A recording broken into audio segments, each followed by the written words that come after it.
Ratusan pedagang pasar Mardika yang berjualan di dalam terminal A dan B serbu gedung DPRD Kota Ambon, Jumat 14 Juni 2024. Kedatangan mereka tepat saat DPRD Kota Ambon akan menggelar rapat paripurna kedua masa persidangan 3 tahun sidang 2023-2024. Alhasil, Ketua DPRD Kota Ambon, Elito Isuta lebih dulu menerima para pedagang untuk mendengarkan aspirasi mereka.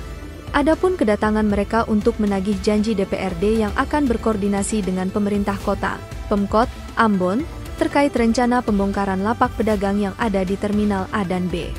Ketua Asosiasi Pedagang Pasar Mardika Ambon, Alham Faleo mengatakan, kedatangan mereka untuk menagih janji dari aspirasi yang telah disampaikan sebelumnya ke Komisi 2 DPRD Kota Ambon terkait solusi bagi nasib pedagang atas kebijakan pembongkaran yang telah direncanakan itu.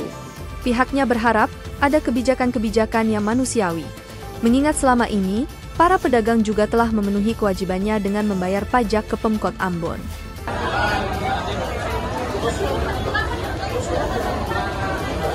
Download Tribun X sekarang, menghadirkan lokal menjadi Indonesia.